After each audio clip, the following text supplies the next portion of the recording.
sa mga ano natin, mga joint natin. Katulad niya, may scolio ka. Ibig sabihin nun, automatic na nakaliko or may nakalihis na buto mo pag scolio. Dito po kasi yung spot ko. Dito. Oo.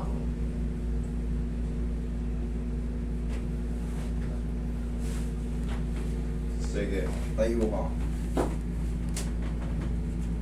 Ano, parang matutumba ka pa. Relax lang ha. Laglag mo lang yung katawan mo sa amin ha. Aray. Yung kanan kaliwa. Kanan po. Sige, hindi ka kang patihaya. Chichikin ko yung paa mo kung ang laki ng epekto ng scolio.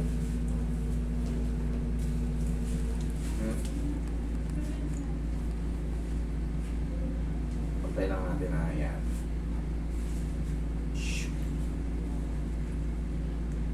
Kunti lang. Kala ako, meron kasing ano, talagang ganun eh. Pag tinitignan ko eh. Kunti lang, relax lang. Aray.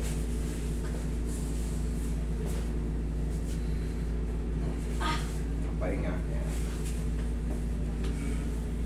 Mga ilang segundo bago ka masaktan, pagka ano, pagka sa inyo, Pag nakahiga po. oo, mga ilang minuto, Mga 2 to 3 minutes. 2 to 3 minutes, hindi ka na makabangon yan. Sige.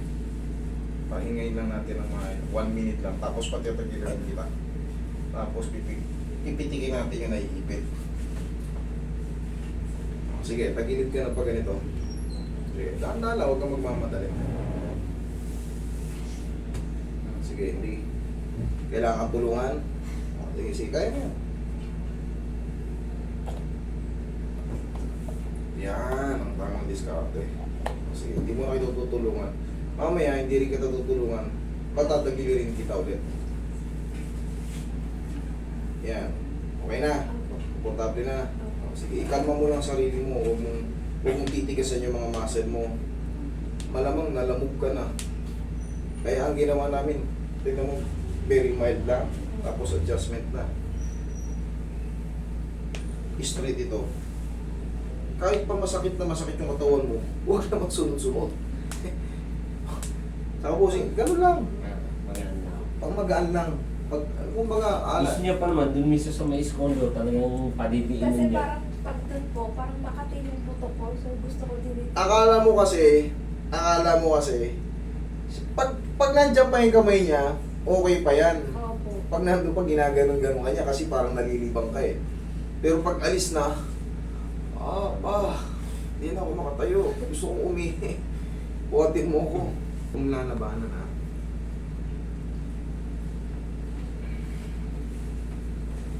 Isa pa.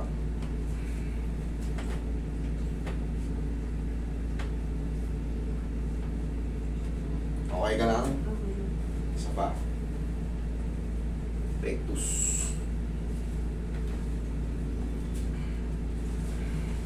Kabilang tagilid. Sige.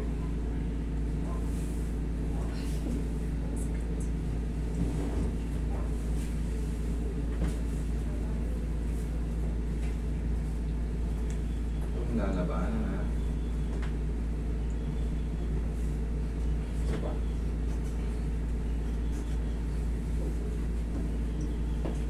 Ihaya ka.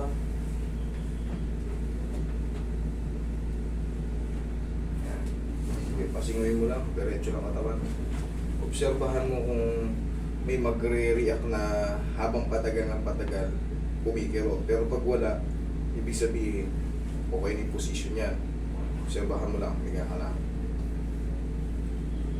Pag may kumerot, unti-unti, ibig sabihin may pinch nerve. Hindi kasi pwedeng kahit nakalatag ka ng maayos. Ayan po, kumikirot ng todo. Ibig sabihin may nakaibig yun. Pero kung sa tingin mo, wala, edi maganda. Parang pag na yung pa ako, nagagano ng buto. Parang nahihila siya. Kumikiro. Pag nakaganon yung paa mo, Pero meron pa din pa yun. Galawin ko ng konti. sige po, galawin. Eh, yung same na nararamdaman ko every day. Diyan sa kanan.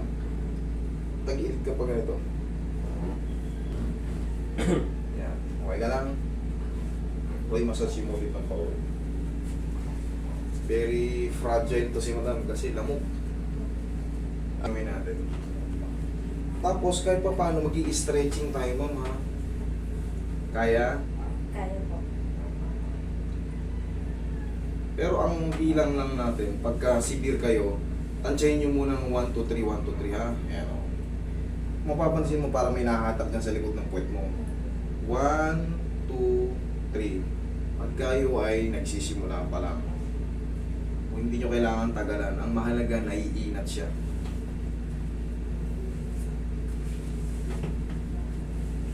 Sakit? Hindi na. Hindi? Hindi na? Okay, thank you Lord. 1, 2, 3. Okay lang? Okay. Pinabalikan ko lang yan o tinatansya ko yung, kita mo ngayon, sinishake mo. Ayos. O, tagilid ka ulit. Aba! Okay Lord, thank you po. Okay, sige, upo ka na. O, kabilang biling naman. O, bilis ah. O, sige, upo ka na. O, di ba? Makakang bandage. Wala tayong ano eh. Pero sir, pinaka the best, bumili siya ng ano. Kasi meron talagang ano eh, meron talaga siyang tama sa balakang. Bumili kayo kahit pa paano ng ano.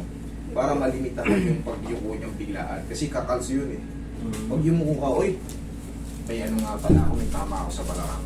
So maririmayin mo sa sarili mo na pwede kang magdahan-dahan pala. Okay?